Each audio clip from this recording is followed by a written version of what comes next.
Modern history has been shaped by conquest. The conquest of the world by Europeans.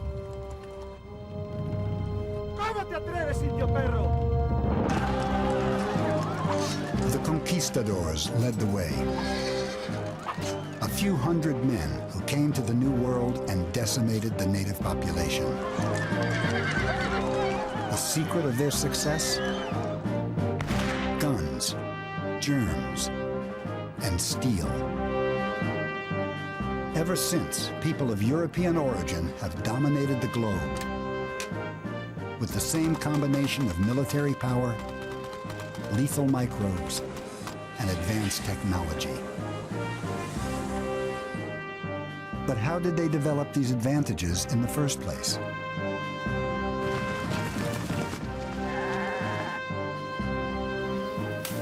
Why did the world ever become so unequal?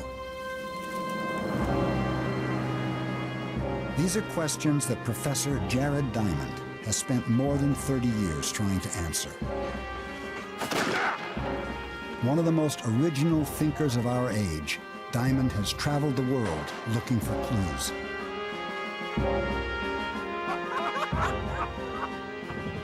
He set himself a daunting task: to peel back the layers of the past and explore the very roots of power in the modern world. Whatever I work on for the rest of my life, I can never work on questions as fascinating as the questions of guns, germs, and steel, because they're the biggest questions of human history. What separates the haves from the have-nots? How have guns, germs, and steel shaped the history of the world?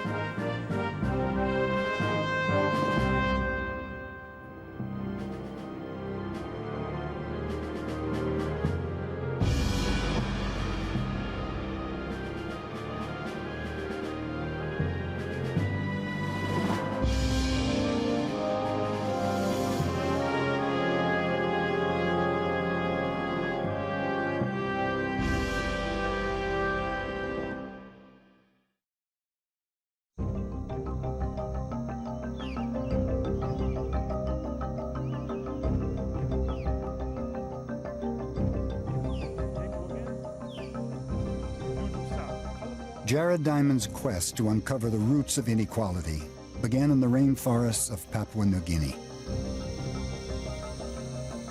Oh, we look up. Oh.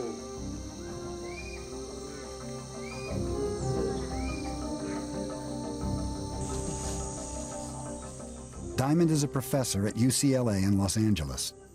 He's a biologist by training, a specialist in human physiology. But his real passion has always been the study of birds. I love watching birds in this place. I began watching birds when I was 7 years old in the United States. Then it was just a matter of identifying them.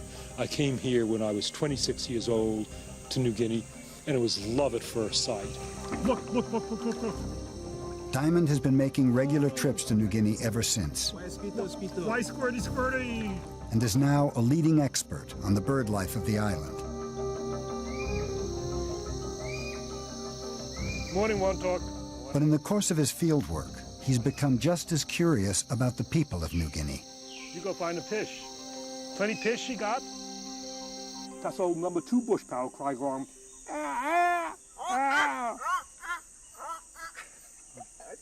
Over the years, I've gotten to know and like thousands of New Guineans. The name belong again, you talk?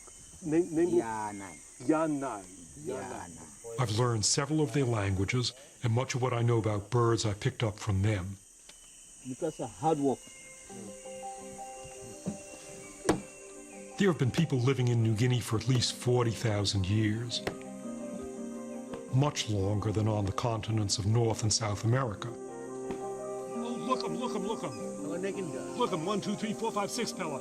They're among the most culturally diverse and adaptable people in the world.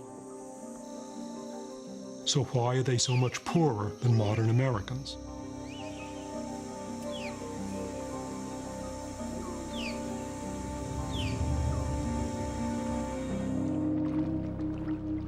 The question was put to Diamond bluntly by a man called Yali, whom he met on a beach more than 30 years ago. Why you white men have so much cargo and we New Guineans have so little? Yali's question really threw me. It seemed so simple and obvious, and I thought it must have a simple and obvious answer. But when he asked me, I had no idea what that answer was. Why you white men have so much cargo and we New Guineans have so little?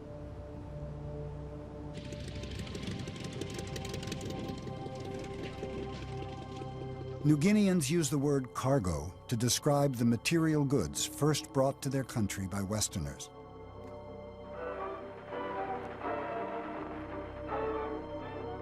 Cargo was regarded by many as evidence of the white man's power. It was treated with an almost religious reverence.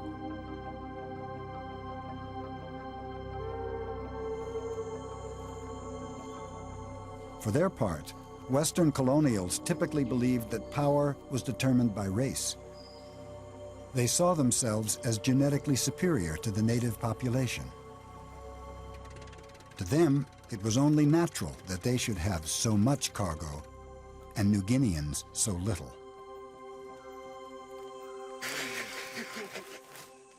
To me, any explanation based on race is absurd. I know too many really smart New Guineans to believe there's anything genetically inferior about them. It's their ingenuity and their quickness to learn that have always impressed me.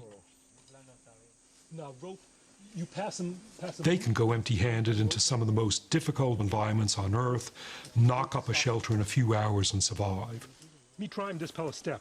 Dispel rope be strong and up and up and up and up. I wouldn't know where to start. In this environment, I'd be helpless without them.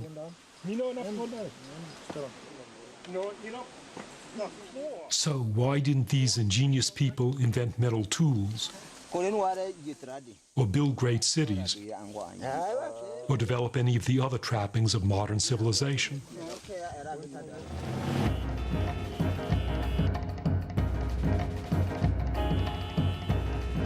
The world that I'm from is so different. The modern U.S. is the richest, most powerful state on Earth.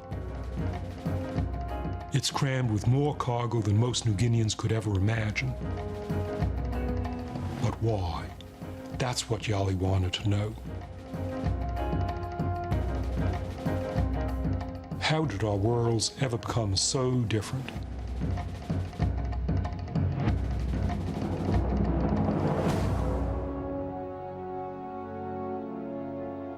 Diamond realized that Yali's question was far bigger and more complex than it first appeared. It was really about the roots of inequality. A question as old as human history itself. Why, since ancient times, have some societies progressed faster than others? What allowed the Egyptians to build great pyramids while most of the world was still scratching out a living? How did the Greeks ever develop such an advanced civilization? Or the Romans? Or the Maya? All great civilizations have had some things in common: advanced technology, large populations, and a well-organized workforce.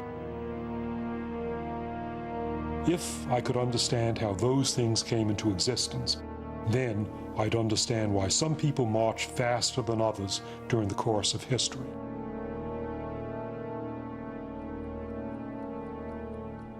Diamond set out to explore the division of the world into haves and have-nots. It was a massive challenge that few scholars would have dared take on. He was a scientist, not a historian. How could he possibly solve the great puzzles of human history?